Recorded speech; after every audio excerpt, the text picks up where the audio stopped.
I'm happy to say The Batman is one of the best Batman movies since The Dark Knight. Actually, even though it's early to say, this is the best film of the year so far.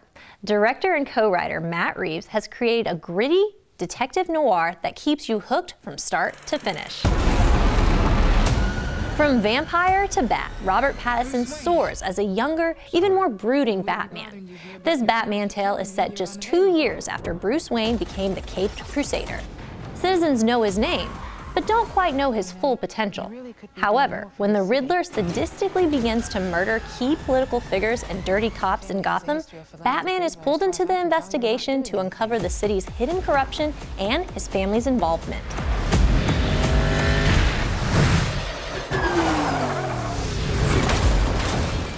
Over the last couple of years, Batman has built a bond with the commissioner of the Gotham Police Station, Jim Gordon.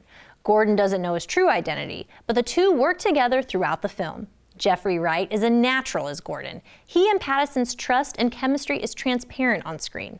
Though these two are fantastic, I'd be remiss if I didn't give praise to the entire cast, especially quick-witted Zoe Kravitz as probably the most realistic Catwoman, a stunning, unrecognizable Colin Farrell as Penguin, and of course, a chilling Paul Dano as the Riddler. The Riddler is asking for you. The killer left. Dano's Riddler is almost a cross between the Zodiac Killer and Jigsaw. In fact, those who saw Spiral might find the two serial killers very similar. But Dano's performance far exceeds anything we've seen as a mass murderer who's tired of the justice system's lies and crimes. Dano effortlessly plays a disturbed, tortured individual who embodies the most horrifying Riddler we've seen yet. Some of your fears will stem from incidents and attacks in the film hitting possibly too close to home. I'm just here to unmask the truth about this cesspool we call a city. You're part of this too. Hands up! Stay still! How am I part of this? Oh, you're really not as smart as I thought you were. Though I'm not ready to call this the best Batman movie, it is the best looking Batman movie. Greg Fraser outdoes himself with the cinematography. The film's dark and gritty atmosphere, paired with Reeves' alluring shots, heightens the thrills and suspense during this enthralling murder mystery. The action sequences are well crafted, and the sharp editing makes the 3-hour runtime fly by. Bruce Wayne. Rarely do I use the word perfect, but I wouldn't change a thing about The Batman. It's an absolute must-see more than once, and I'm looking forward to watching it all over again. Bruce. He's still a Wayne. He's involved in this? No, he's not involved. How do you know? He's a vigilante!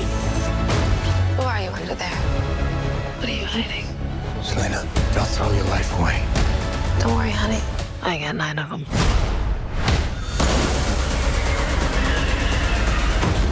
It can be cruel, poetic, or blind. But when it's denied, it's through violence you may find. Justice. The answer's justice. Come on, vengeance. Let's get into some trouble.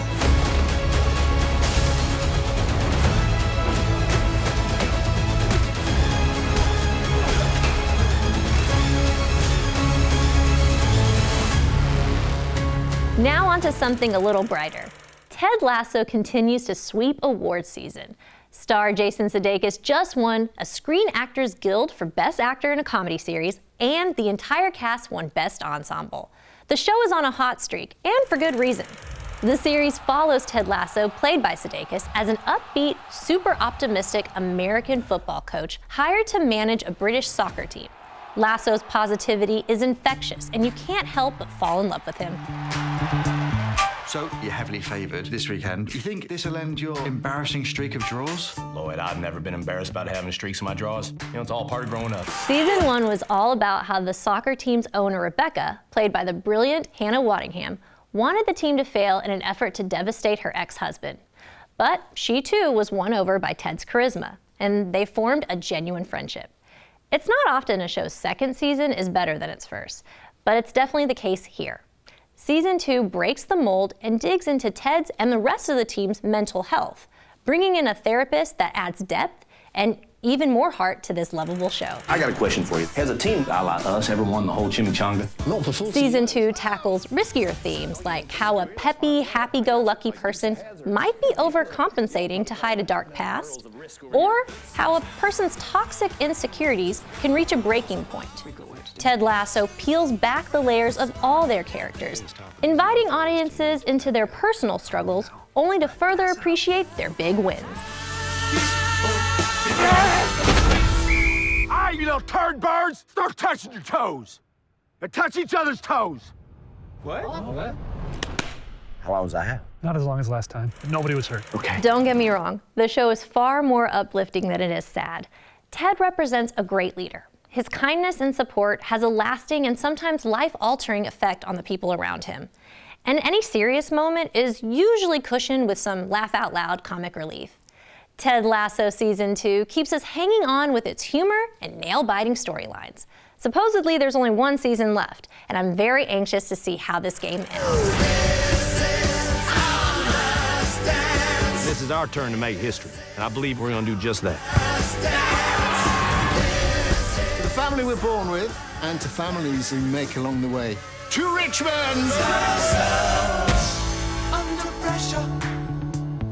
All right, let's go kick their butts. Butts on 3. Works for me. 1, 2, 3. Butts!